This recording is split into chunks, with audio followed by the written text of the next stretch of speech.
자, 오늘은 야고보서 3장이 되겠습니다.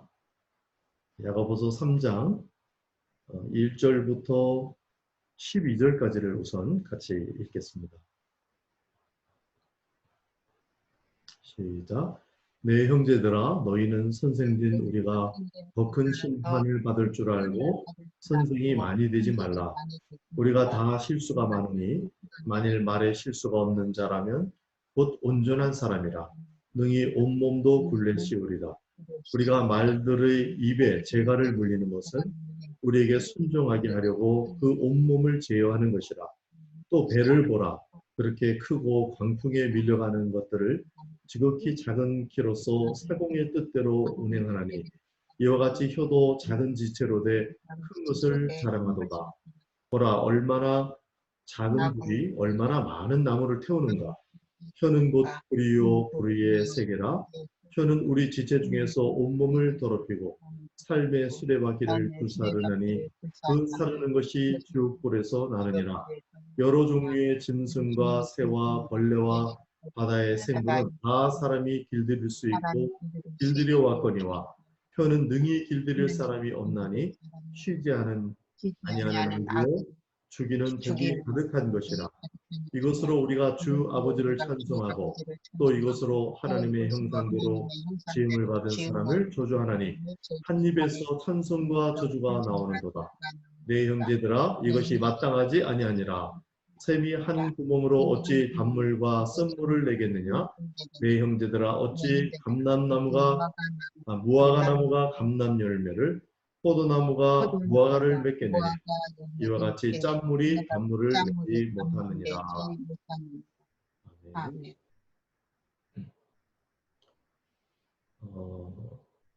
3장은 이제 3장부터는 성숙한 믿음의 행위로 나가기 위한 그런 안내의 지침이 되겠습니다. 우선 말에 대해서, 그리고 이제 후반에 가면은 지혜의 두 종류를 설명합니다.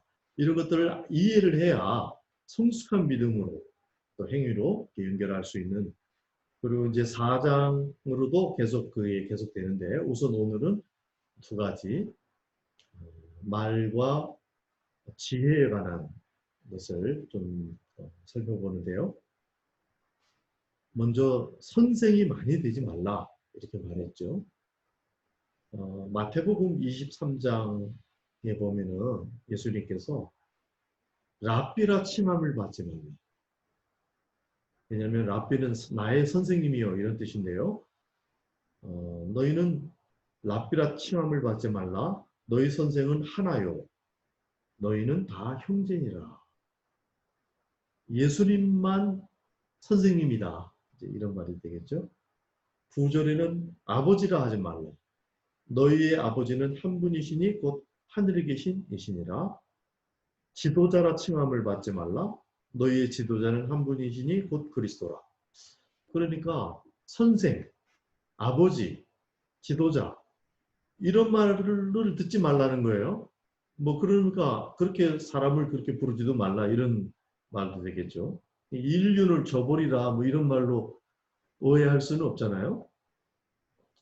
또 사도들도 요한 같은 경우에는 성도들 향해서 자녀들아 그러죠. 바울도 가까운 제자들에게는 아들아 이렇게. 야고보는 철저하게 여기서 이제 우리들을 향하여 형제들아 계속 이렇게 하고 계시긴 해요. 그리고 디모데전서 3장 1절에 가면은 미쁘다 이 말이여 곧 사람이 감독의 직분을 얻으려 함은 선한 일을 사모하는 것이라 하미로다. 감독, 그러니까 지도자죠. 교회의 지도자의 역할을 감당하고자 하는 것이 선한 일을 사모하는 것이다 하고 이렇게 귀하게 봤단 말이에요. 그러니까 지금 여기에서 선생이 되지 말라 이 말을 좀 오해 없이 잘 이해해야 되는데, 참 지도자, 참 아버지, 그분은 오직 하나님인 것을 명심하라 이런 말이겠죠. 그러니까 그 뒤에 이제 설명을 쭉 하는데 말에 대해서도 얘기하고요. 모세의 자리에 앉으려고 하는 거하고 실제로 모세처럼 역할을 하는 거하고는 다른 얘기겠죠. 좋은 아비가 되고자 하는 거하고 사람들이 자기를 아버지라고 칭해주기를 원하는 거하고 이거는 다른 거죠. 지도자도 마찬가지요. 그러니까 참 선생, 참 아비, 참 지도자가 되려고 하라. 물론 하나님이 우리의 아비시고 지도자시고 선생님이시다라는 것을 명심한 상태에서 그렇게 하라는 말씀으로 이해하면 되겠죠. 그리고 이제 계속 말에 대해서 얘기했는데 말을 조심하라. 근데 우리가 알아야 될 거는 누구나 실수가 있다. 말 실수가 있다. 이걸 지금 전제로 하고 있어요. 우리가 다 실수가 많으니 만일 말에 실수가 없는 자면 곧 온전한 사람이라. 그러니까 온전한 사람이 우리 주님 외에는 없지 않겠습니까? 그러다 보니까 모든 인간 사회에는 말에 실수가 있다. 내가 막 존경하고 이렇게 했던 사람도 그럴 수 있다라는 여지를 갖고 있는 것이 건강하고 안전한 것이다. 이렇게 이해해야 되고요. 그리고 혀는 길들일 사람이 없다. 물론 어느 정도 제어하고 이렇게 하지만은 그 혀에 대해서 그렇게 설명을 하고 있고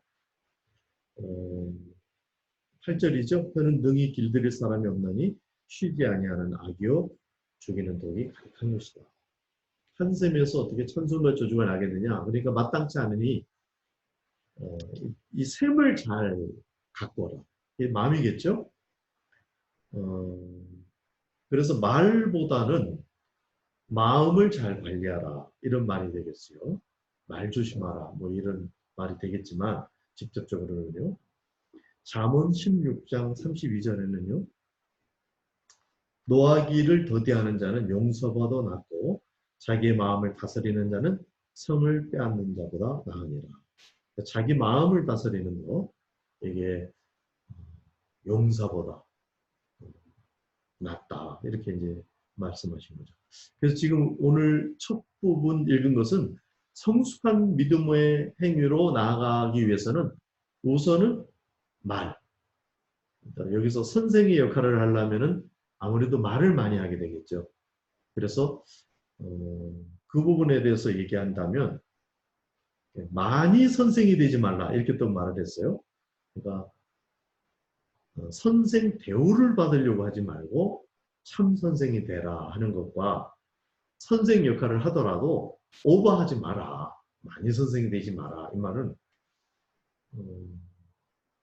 말을 많이 하는 선생이 되려고 하기보다는 삶과 행동으로 봉사하는 그런 리더가 되려고 하라. 이런 말이 되겠죠.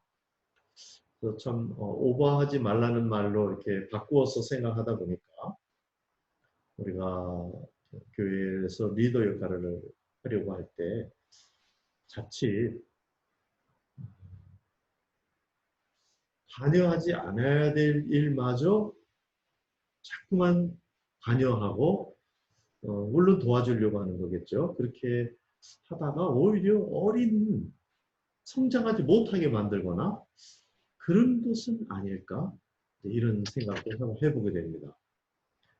적극적이고 열심히 하는 목사님들, 리더들, 큰 교회를 이루고 과연 그렇게만 하는 것이 우리의 방향이기는 어렵겠다. 그것도 하나의 좋은 또 봉사의 모습이고 그렇겠지만은 결국은 우리가 각각 하나님 앞에 착한 성장해서 개별적으로 주님 앞에 서고 자원하는 심정과 인격으로 주 앞에 서고 이렇게 성장해야 되거든요. 그걸 돕는 일은 너무 많이 관여하는 것이 아닐 수도 있겠다. 정확성을 추구해야 되는 일이 우리에게 과제로 나와 있습니다. 여기서 선생이 많이 되지 말라는 말과 그걸 말을 주의하라는 것과 이렇게 연결해서 지금 오늘 첫 번째 믿음의 행위에서 성숙한 대로 나가는 방향을 봤고요. 13절부터 18절까지를 같이 한번 읽겠습니다. 시작. 너희 중에 지혜와 총명이 있는 자가 누구냐? 그는 선행으로 말미암아 지혜의 온유함으로 그 행함을 보일지니라. 그러나 너희 마음속에 독한 시기와 다툼이 있으면 자랑하지 말라. 진리를 거슬려 거짓말하지 말라. 이러한 지혜는 위로부터 내려온 것이 아니요 땅 위의 것이요 정욕의 것이요 귀신의 것이니 시기와 다툼이 있는 곳에는 혼란과 모든 악한 일이 있습니다. 오직 위로부터 난 지혜는 첫째 성결하고 다음에 화평하고 관용하고 양순하며 긍휼과 선한 열매가 가득하고 편견과 거짓이 없나니 화평하게 하는 자들은 화평으로 심어 의의 열매를 거두느니라. 자, 성숙한 믿음의 행위로 나가기 위한 두 번째 지침, 지혜입니다. 근데 지혜에 두 가지 종류가 있다는 것을 이해해라 하는 것입니다. 첫 번째는 위로부터 난 지혜인데 너희 중에 지혜와 총명이 있는 자가 누구냐? 그는 선행으로 말미암아 지혜의 온유함으로 행함을 보낼지니라. 예, 정당한 지혜는 선행으로 표현되는 온유함, 예, 온유를 특징으로 하는 선행. 이게 지금 위로부터 난 지혜라는 거죠. 그러면서 15절, 이러한 지혜는 위로부터 내려온 것이 아니요. 뭐냐면 14절, 너희 마음속에 독한 시기와 다툼이 있으면 자랑하지 말라. 우리 속에 어떤 독한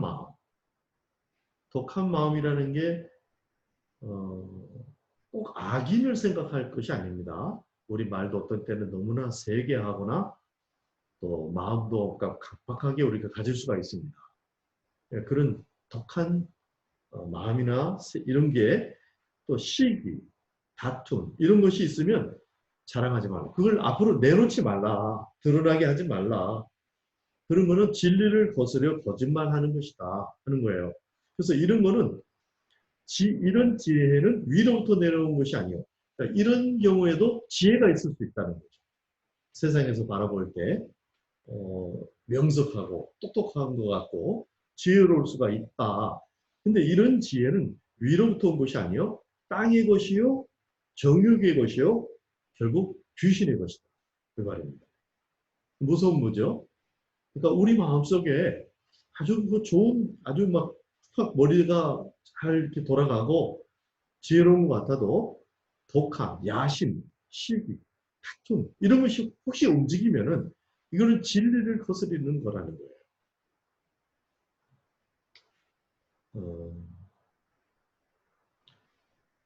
하나님의 말씀을 전파하고 하는 경우에도 어떤 목사님들을 제가 몇 분을 이렇게 생각해 볼 때 많은 사람들이 저 목사님 설교가 막 너무 좋고 막 이렇게 하는데 어떤 면에서 이제 좋은지는 이제 그분의 성향이 또 있었는데 저를 하도 들어보라고 권면을 해서 이제 인도편을 이렇게 들었는데 엄청 말씀을 세게 하시는 거예요. 예, 어떻게 보면 여기 독이라는 표현이 맞을지도 모르겠어요. 굉장히 성경을 예리하게 정확하게 하려고 하고 굉장히 막 전체 잘 통달한 듯한 그런 느낌을 주고 실제로 박식하고요. 그렇게 하는데 너무나 그 마음이 막 아프더라고요. 독이 묻어서 나오는 듯한. 그러니까 날카롭죠, 혀가. 비판적이고. 그렇죠. 그런 것을 이제 생각이 납니다. 성경을 머리로 잘 이해할 수는 있을지 몰라도 마음으로 하나님의 심정에 이르지 못하는 그런 경우가 있을 수 있겠죠. 자칫 잘못하면 다른 것 가지고 그러는 것은 그래도 덜 가까운데 성경을 가지고 만약에 독하게 이렇게 한다면 너무나 참 안타까운 것이죠. 어쨌든 우리가 알아야 될 거는 하늘로부터 온 지혜는 그 특징이 온유함이라는 거예요. 그 온유함으로 너의 선행을 보여라. 이렇게 위로부터 난 지혜를 그 뒤에 이제 설명이 나옵니다. 그러니까 속에 독함을 버리고 차라리 울고 애통함이 있으면은 그거는 하나님이 역사하시는 현상이겠죠. 근데 마음이 독해지거나 이것은 아니죠. 그래서 똑똑해도 교회에서 이것저것 판단도 빠르고 일도 열심히 하고 그럴 것 같아도 자칫 잘못하면은 소위 골치 아픈 똑똑함이 될 수가 있다. 온유한 마음을 품는 거 굉장히 중요하겠습니다.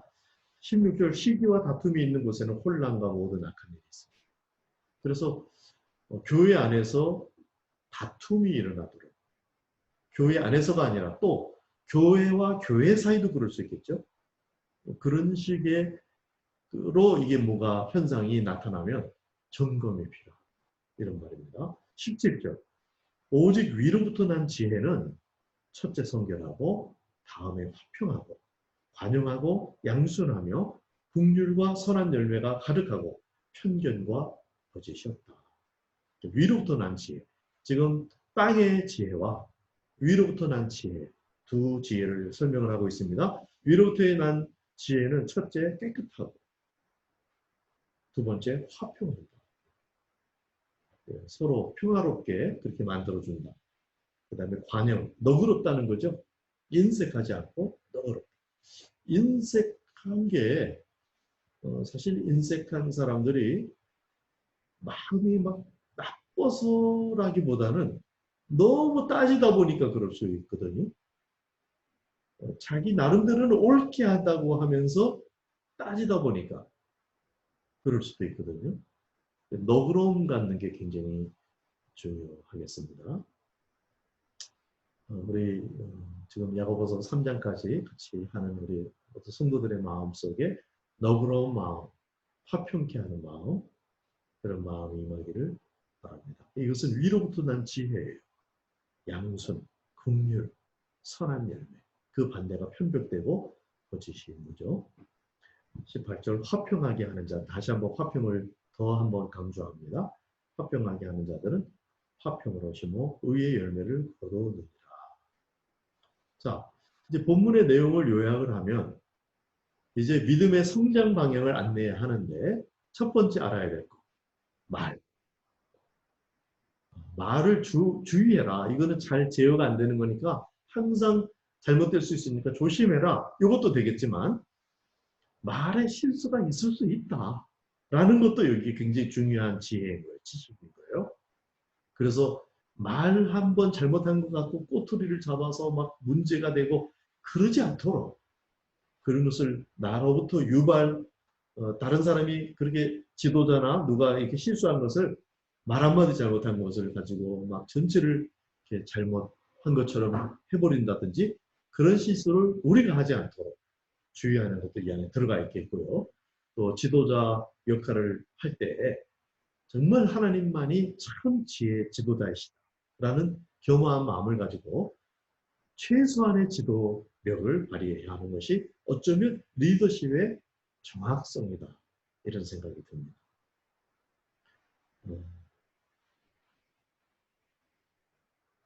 두 번째는 지혜에 관한 것이었죠.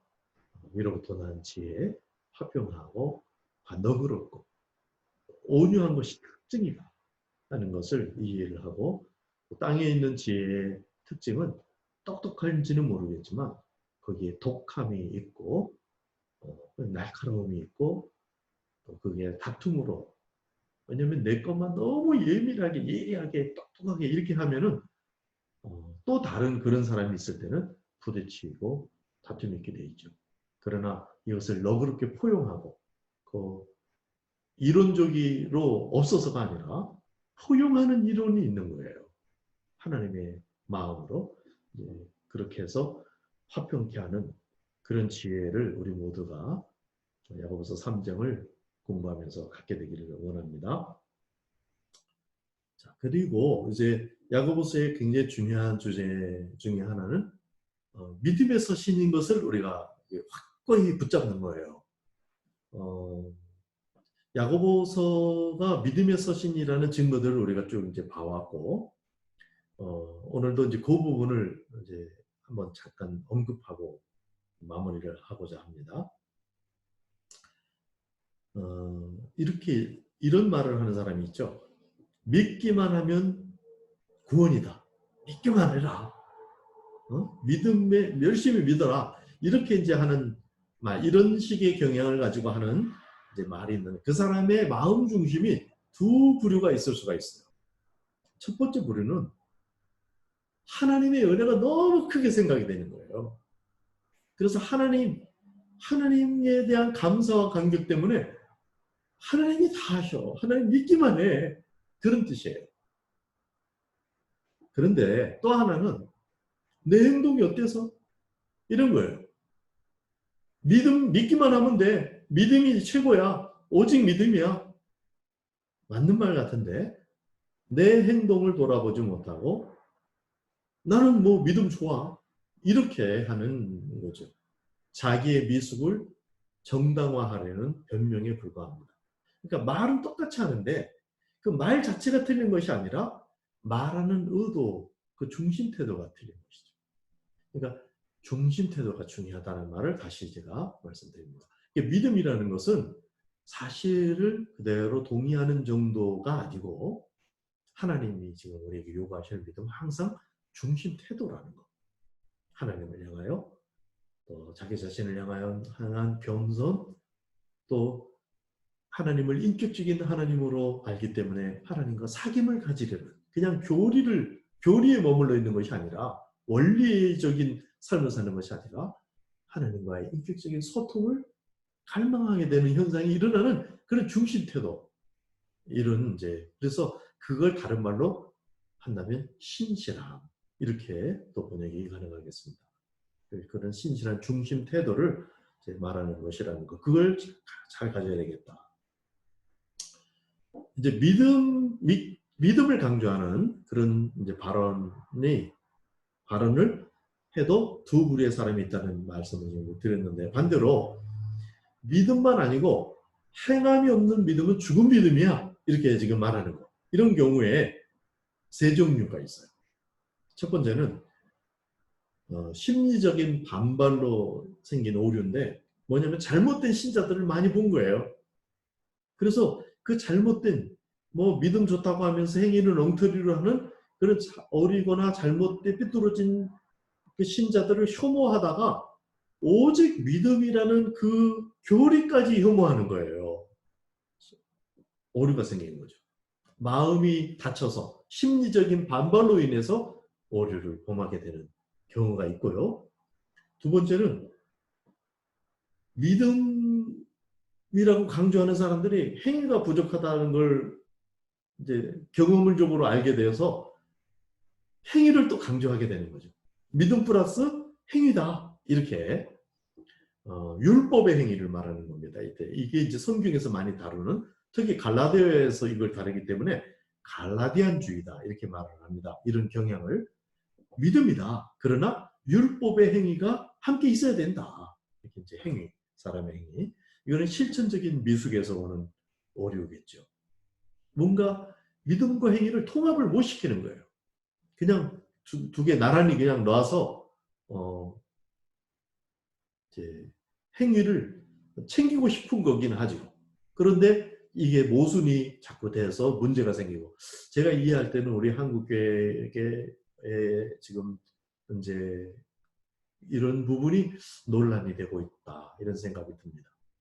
그래서 이 부분을 또 얘기할 때는 행위를 강조하는 사람을 향해서 갈라디안주의다 이렇게 얘기하기도 하고, 또 믿음을 강조하는 것에 대해서는 야고보서를 가지고 또 공격을 하고, 이런 이제 논의가 있는데, 어서 통합에 이르지 못한 그런 사상이 이런 생각이 들고, 그래서 바른 야고보서, 이제 세 번째 입장은 바른 야고보서의 입장입니다. 이거는 잘못된 중심 태도를 가지고 있는 신자의 중심을 깨우고자 하는 그런 선한 열정에서 나오는 하나님의 말씀이에요. 야고보서가 그거죠. 그러니까 말을 똑같이 해도 이게 중심 태도가 어떤가에 따라서 굉장히 다르다 이 말입니다.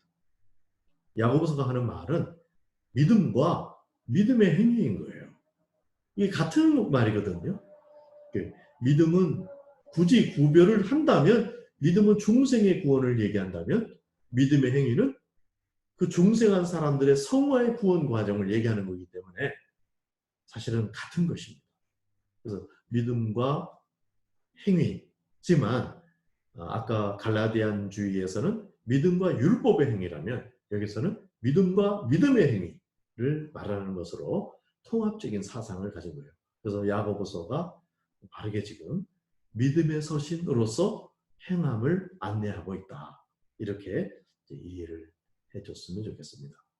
자, 1장, 2장, 3장까지 지금 믿음의 서신인 야고보서를 봐왔는데 오늘 이렇게 본문을 그냥 쭉 읽어 나가면 잘 캐치가 안 되는 부분을 상세히 하다 보면은 또 우리가 중요한 우리의 생각이 바뀌어야 하는 그런 부분들을 읽게 되거든요. 예를 들면 지금 하늘의 위로부터 난 지혜와 그렇지 않은 것에 대한 문제.